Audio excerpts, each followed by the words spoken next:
Soekarno. Muhammad Yamin. Insinyur Soekarno-Hatta. Dr. Andas Muhammad Hatta. Peristiwa penculikan Soekarno ke Rangkas Dengklok. Tempat perumusan naskah proklamasi. Lupa. Konferensi meja bundar. Kurang tahu saya. Konferensi meja bundar. Konferensi meja bundar. Konferensi meja bundar. Kemajuan teknologi, kemudahan akses informasi. Itulah yang membuat sejarah bangsa tetap dikenal masyarakat. Sayangnya tak semua warga tahu dan mau mengakses informasi sejarah bangsa ini. Pada 2015 lalu, jumlah pengunjung Museum Nasional mencapai 200.000 orang. Angka itu kalah telak jika dibandingkan dengan jumlah pengunjung pusat perbelanjaan atau mal di Jakarta. Setiap pekan rata-rata 30.000 orang berkunjung ke mal. Untuk menarik minat generasi muda pelajari sejarah bangsanya, pemerintah berinovasi melalui digitalisasi arsip.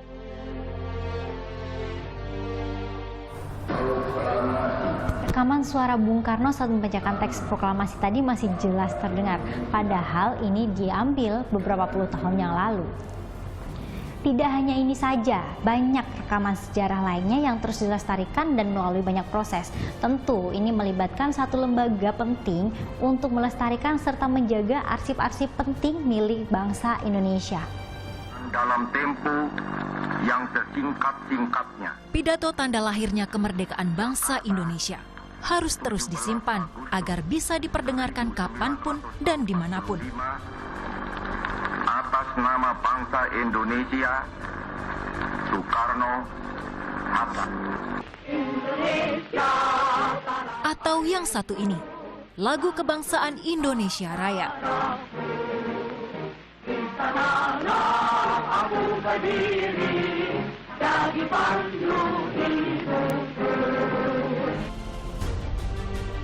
Semua arsip dan dokumen negara sejak tahun 1602 hingga 2016 disimpan, mulai dari arsip tertulis, lisan, foto, hingga audio visual atau film. Arsip adalah dokumen tertulis, lisan atau bergambar dari waktu lampau, yang disimpan dalam media tulis dan elektronik. Kumpulan dokumen ini disimpan di tempat khusus untuk referensi. Digitalisasi mulai dilakukan sejak 2015. Kini baru arsip era kolonial Belanda yang terbilang lengkap. Hingga pertengahan 2016, 0,74% dokumen kertas yang dialihmediakan. Arsip foto baru sekitar 1,57% dari total 3,4 juta dokumen foto.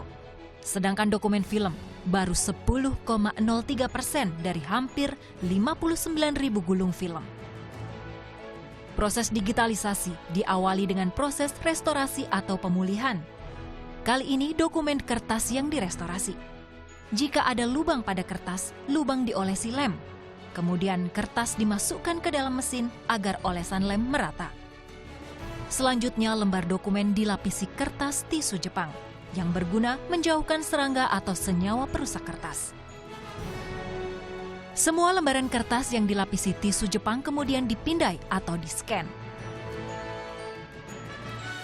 Berbeda lagi tahapan restorasi foto positif dan gulungan film. Lembar foto positif dibersihkan dengan cairan peluntur jamur, lalu diberi keterangan. Kemudian disimpan di dalam amplop. Untuk gulungan film, cairan yang dioleskan berfungsi ganda. Tak hanya membersihkan, tapi juga merapikan kembali gulungan yang kusut karena lama tak dibuka. Semua foto positif dan gulungan film disimpan dalam lemari besi berpengatur suhu. Ini untuk mengantisipasi tumbuhnya jamur. Dokumen foto dan film yang telah direstorasi kemudian dialihmediakan. Gulungan film diputar pada mesin untuk direkam. Hasil rekaman berbentuk file disimpan dalam compact disk dan soft file. Kemudian disimpan dalam mesin server pusat. Tahapan terakhir adalah pengolahan file metadata. Proses ini memakan waktu lama karena keterbatasan kapasitas website Arsip Nasional Republik Indonesia dan sumber daya manusianya. prinsipnya itu arsip yang digitalisasi nanti prinsipnya itu terbuka untuk umum. Hanya saja proses untuk upload itu membutuhkan waktu dan SDM juga teknologi sarana prasarana yang tersedia. Nah, kedepannya memang nanti semuanya akan dipublikasikan secara luas. Karena salah satu misi Arsip Nasional adalah memberikan akses arsip seluas-luasnya kepada masyarakat. Harapan kami secara nasional itu SDM yang ngelola arsip, itu istilahnya pejabat fungsional arsiparis, itu membutuhkan secara nasional itu 143.000. Namun sekarang secara nasional baru 3.000. Nah, masih sangat banyak. Digitalisasi arsip nasional kini bisa dinikmati melalui website Sejarah Nusantara ini. Dibukanya akses arsip sejarah bangsa dinilai bermanfaat untuk pendidikan maupun pekerjaan bangsa ini.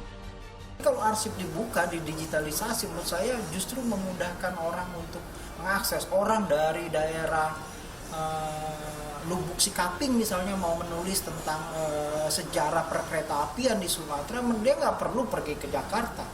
Dia hanya perlu duduk di depan internet dan membuka website dari Arsip Nasional dan mengaksesnya begitu. Jadi menurut saya jauh lebih memudahkan, memurahkan, dan menggairahkan. Apalah artinya sejarah tanpa arsip?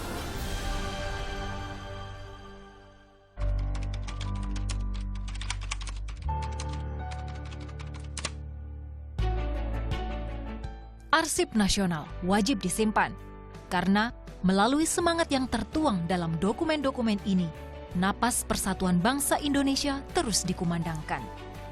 Anggi Krestamia, April Hasibuan melaporkan untuk NET.